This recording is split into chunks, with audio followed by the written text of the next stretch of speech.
What's going on, everyone? Welcome back to the channel. We have a pretty sweet video for you today. Justin has never hunted out of a saddle. So we're going to be taking a guy who has been a lifelong hang-on and or tree stand guy and introducing him to the saddle world.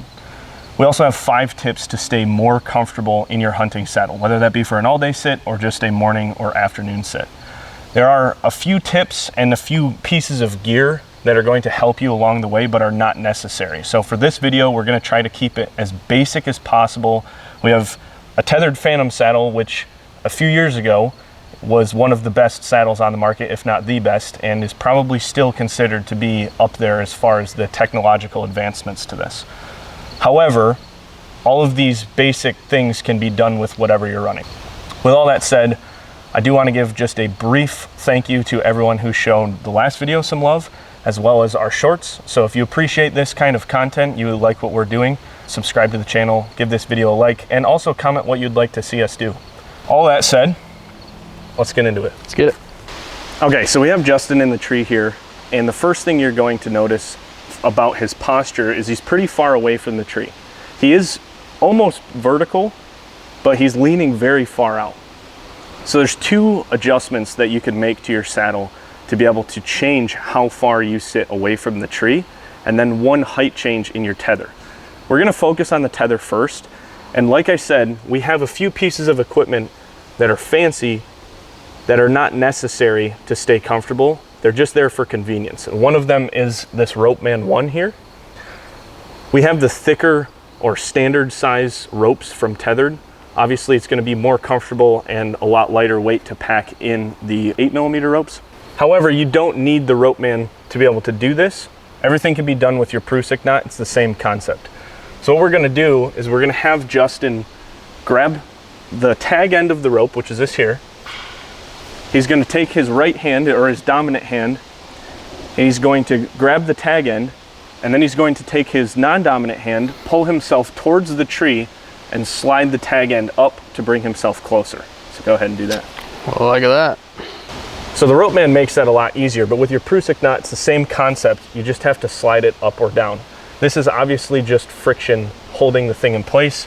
And the Ropeman's the same concept, except it has a mechanical gear in there that's actually binding against the rope. So the second thing we can do is adjust the bridge here. The bridge also has a small Prusik knot on it. Typically this knot's going to be very tight because there's a lot of tension on it. All of your weight is pulling against your bridge here. However, in the case of the Phantom saddle, this is adjustable. So you can adjust it in or out. In this case, with the way Justin has his saddle set up, it's actually going to pull him up and forward, not just closer to the tree. So when we're talking about the tether, it's also important to remember during your setup that you want things to be as comfortable for you as possible. That's why when you stand flat on the platform, go ahead and stand straight up on the platform. You want that tether to be sitting no higher than forehead height. And arguably, the tether is a little bit high for Justin right now. So we can go ahead and loosen that up, bring that down a little bit, and that'll give us a little bit more adjustment in the actual tether itself as well as the bridge. So we've got it about chin height or neck height right now. And now we can go through the same process. We can get ourselves closer to the tree with the tether, and we can also make an adjustment to the bridge. We have the bridge adjusted now, and he's actually a pretty good distance away from the tree. If he extends his arm out, he can actually touch the tree, which is important because if you need to get back to the tree, you can grab the tree itself. You're not trying to climb the rope to get up there. Now, the next thing we're going to do to help with comfort is actually make sure his saddle's sitting in the right position. As you can see right now, the top of his saddle is sitting at about hip height, which is actually too high. You want your saddle to be no higher than right above your butt cheeks, right at the very bottom of your belt line. Okay, so the saddle really only had to come down about 2 inches. And the importance of this is you don't want the saddle so low that it's around your legs, but you don't want it so high that it's supporting the small of your back. It needs to find a happy medium where it's really just supporting your butt and the lower portion of your waist, so you don't have to have all of your legs engaged or all of your upper body. There's a little bit of a happy medium there. And again, coming back to the extra pieces of gear or equipment you can use, Tether themselves, as well as a few other companies, sell a separate product that is more of a back brace that would go from the middle of your back to the carabiner on your tether, and that would help support your back if you were going to do an all-day sit and you wanted a little bit extra comfort. The next thing we're going to talk about is the platform itself. As you can see right now, there's a slight angle to the platform, but we can actually get more of an angle on this. And the reason for that is when you're leaned back at an angle, your foot naturally wants to sit 90 degrees to your leg. And so if you have to force your foot down onto a platform, you're going to be straining those muscles, and for an extended period of time, it's not going to be comfortable. Now the same could be true if you have too much angle on your platform and you're trying to lean over the top. You're basically going to be working out your calf muscles the entire time you're in the tree. So as you can see, we didn't adjust the platform much. Can you move your right foot just a little bit?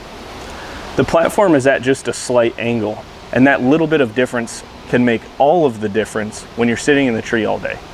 So now he should be comfortable to be able to maneuver completely in and around the tree and the platform. So if he swings to the left or to the right, he can get to either side of the tree. That's pretty interesting. Especially with a rifle. Yeah. I mean, you could... He can also spin all the way around and take a shot directly behind him. I'll lean onto the thing and just rotate like that and pretend like you're going to shoot something with your bow. Oh yeah. So as you can see, he can spin all the way around and still make a good shot. He has proper support holding him to the tree. He's not way overextended where he feels like he's going to fall to the ground, and he's also not sitting so far upright that he's hitting the tree as he's trying to draw back. Now there's also a lot of people that say you can't hunt with a longer axle-to-axle bow out of a saddle. Well, this is Justin's custom-made 68-inch longbow, and he's going to demonstrate how easy it is to shoot a longbow out of a hunting saddle. So over here is pretty easy. I mean, there's nothing in the way. You can get to full draw there. Like Nick said, turn around, straight back. There's a little branch there, but trim that before you set up. And I can shoot over here. Okay. I don't know. Now the hardest part about this is going to be the weak side right here where Justin's lining up to shoot. You have to get a little bit creative in how you set up, but as long as your feet are in the right area, you can easily take shots. I'm gonna shoot that target right there. Can you hit it? I think so. Oh, bullseye. That was not even planned. I planned it. The one thing I like about this over the hang-on is, in the hang-on I just hang on to my bow, right, because I don't have a good spot to, where I'm not whatever. Well, I mean, you could hang your bow, even a longbow. Exactly. You could hang your bow right on the tree right there, or compound or gun or whatever, and then it's right there. It's already out in front of you. Yep. That's just one thing I've noticed right now, setting this thing up. It's like, man, that'd be pretty convenient.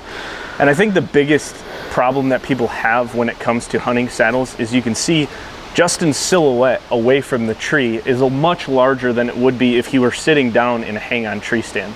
But the reality is, deer are going to come in from all different sides of you. And as we've already demonstrated, you could take a shot directly away from you behind the tree or on either side of the tree in front of you. So as long as you are careful in your movements, you can still be very lethal all the way around the tree, no matter where the deer come in. All right, so I'm going to demonstrate a few extreme movements in the saddle if you needed to take some shots. Keep in mind, I've been saddle hunting for 4 years. Today was Justin's first time spending really any amount of time in the saddle. So what I like about the Predator platform is it has these little wings on here, which give you pretty good anchor points for your feet to be able to push against.